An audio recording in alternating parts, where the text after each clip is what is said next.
Semakin tinggi imannya dan dia sadar, ya ayyuhalladzina, pakai alladzina, kita ini akan wafat. Dipanggil oleh Allah imannya. Dipanggil, harus punya visi. Baik engkau yang merasa imannya itu, maaf, lemah sehingga jauh dari Allah. Ya, kan orang lemah itu kalau lemah iman, rasanya malu kalau mau ibadah, seakan jauh. Ya kan? Mau ngaji malu, mau ke masjid malu gitu ya. Ada yang standar menengah, standar. Ada yang kuat, saking kuatnya, Masya Allah cepat. Ilustrasi gampangnya, itu waktu sholat. Kalau ingin kita mengukur tingkat kekuatan iman, gampang, cek dalam sholat. Itu standar Quran. Quran surah ke-8 ayat kedua. Innamal mu'minuna alladzina idza dzukirallahu wajilat qulubuhum. Sungguh insan beriman itu bisa dicek standarnya.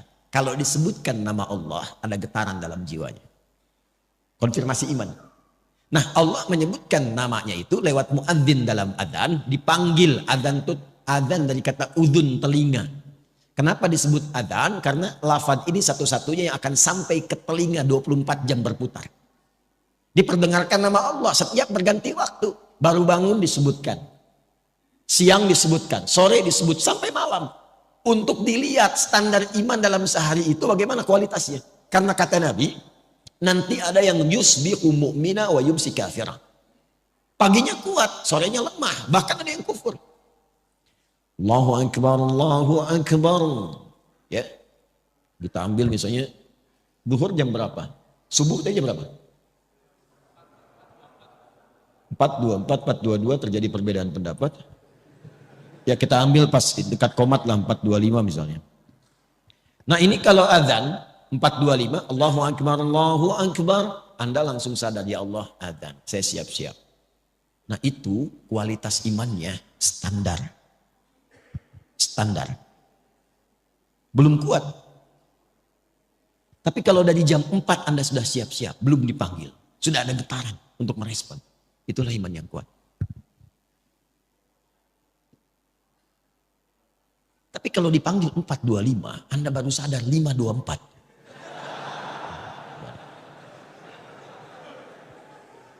Nah ini yang dimaksud. Tapi ketika berbicara tentang visi dan misi hidup, Allah tidak bedakan. Dipanggil semuanya. Hei baik yang merasa imannya masih lemah, yang menengah ataupun yang kuat. Itu Masya Allah. Allah panggil semua dengan engkau mengerjakan ini. Yang lemah akan jadi kuat, yang kuat semakin rekat, dan yang menengah akan semakin dekat dengan Allah Subhanahu wa Ta'ala. Wal tanzur nafsum ma qaddamat. Engkau harus punya visi untuk pulang. Jangan-jangan dunianya nyaman, akhiratnya terancam. Maka cara menyusunnya begini. Nah ini yang paling penting. Kalau kita ingin menjalani aktivitas dunia, supaya nyaman, jadi apapun silakan. Ini tidak merubah status Anda. Yang wali kota tetap wali kota. Yang camat tetap camat. Yang dosen tetap dosen. Nggak berubah. Tinggal Anda ingin upgrade atau tidak. Saking pentingnya bunyi itu ya. Mengingatkan, ya suruh nanti saya terangkan. Tarik ini sampai ke masa kita sekarang. Dari sini dulu.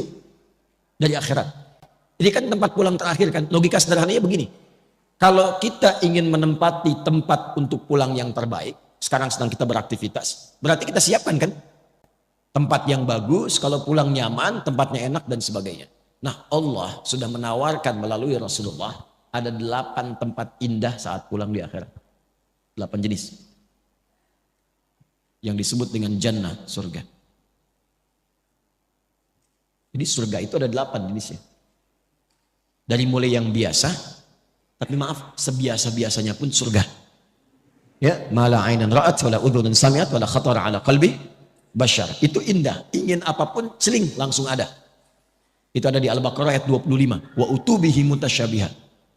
Antum sekarang, waduh lapar nih, dan nunggu dari tadi, kan? Pengen makan, pengen sarapan, pengen macam-macam. Di surga beda. Begitu antum ingat nasi uduk, celing ada. Apa aja? Itu yang surga biasa. Apalagi yang indah seperti Firdaus, surga Aden, Darussalam, Jannatun Na'im. Pertanyaannya, saya cuma tanya 2 hal. Satu, siapa yang ingin masuk surga? Alhamdulillah. Tapi tidak semua yang ingin ke surga itu yang tahu dan jelas punya gambaran surga mana yang mau dimasuki. Ini antum nih yang kuliah, kalau nggak tahu apa yang mau dicapai, kampus mana yang mau dipilih? Mau jadi apa?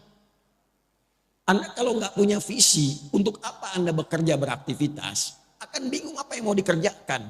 Hasilnya apa yang mau diraih. Nah kita tarik dari atas, surganya mau yang mana? Supaya jelas, nanti dari situ muncul kurikulum, itulah yang dikerjakan selama hidup. Itu aja terus, sampai wafat. Hidup itu kan gampang, cuma tinggal menunggu wafat saja. Setelah itu selesai kita mendapatkan apa yang disiapkan.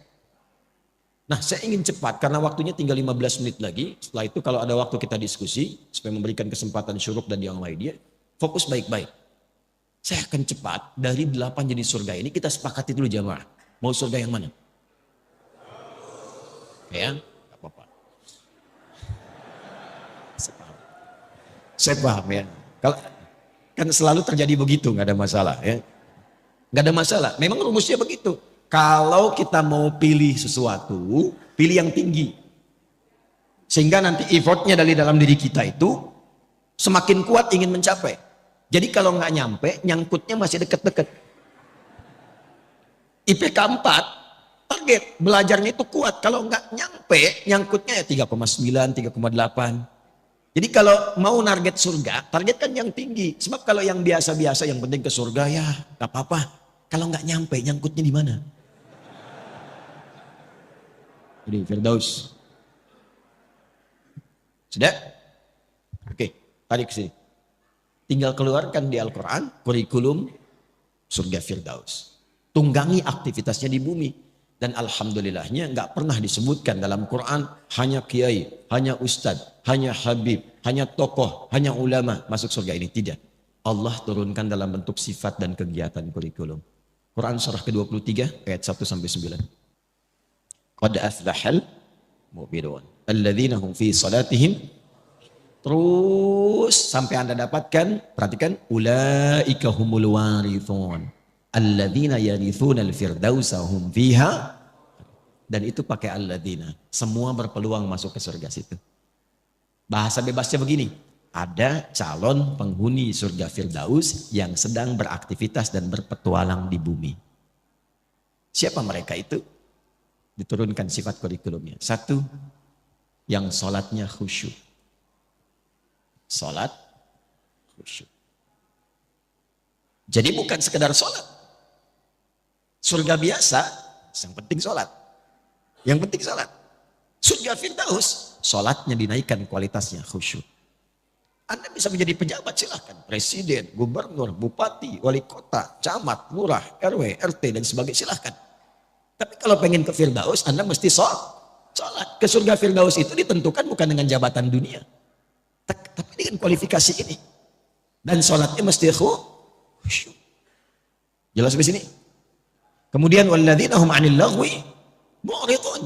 Menata diri supaya bermanfaat. Yang tidak penting tidak dilakukan. Bicara yang penting. Yang nggak penting diam. Lihat yang penting-penting. Yang nggak penting nggak harus dilihat. Dengar yang penting-penting. Yang tidak penting tidak harus didengar. Sampai ke ujung kaki. Nah, kalau sudah paham ini, tunggangi menjadi sifat kegiatan. Kalau sudah kita tunggangi sampai wafat, sabar sampai meninggal. Insya Allah. Ini siap. Walladzina hum lizzakati fa'ilun. Dia pun bekerja itu untuk mewujudkan targetnya ini. Ke Firdaus. Jadi dia berusaha itu untuk mendapatkan harta, capaiannya bukan kaya. Makanya komen Nabi, dan ingat ya, kalau Nabi sudah komen itu, kita umatnya langsung like, share, and subscribe. Gak usah ditawar. Komen Nabi sederhana. Kata Nabi itu gini, au kama qala, kaya itu biasa bagi umatku. Jadi Nabi memandangnya biasa. Karena sifat dunia itu ya kecil sekali gitu. Biasa. Yang Nabi khawatirkan itu adalah umat yang tak mampu memanage kekayaannya. Nah, calon penghuni surga Firdaus ini, dia pun kalau berbisnis, berdagang, berusaha untuk kaya, bukan sekedar kaya. Kayanya itu untuk beramal, lizakat, minimal untuk zakat. Ini. Jadi bukan untuk memenuhi dunianya. Dan ketika Anda mengejar akhirat, dunia pasti ikut. Demi Allah saya katakan, Anda kejar akhirat, dunia pasti ikut. Nggak ada ceritanya orang mengejar akhirat kehilangan dunia, itu nggak ada. Dan itu akan sesuai porsinya dengan kebutuhannya. Saya tanya Anda, zakat itu berapa persen? 2,5%. Itu yang standar ya. Standar pokok, 2,5%. Ya Allah, hamba sudah berusaha sholat semaksimal sampai hidup saat ini. Hamba ingin menaati-Mu ya Allah. Berikan kesempatan untuk bisa berzakat selama hidup. Hamba tidak minta banyak ya Allah.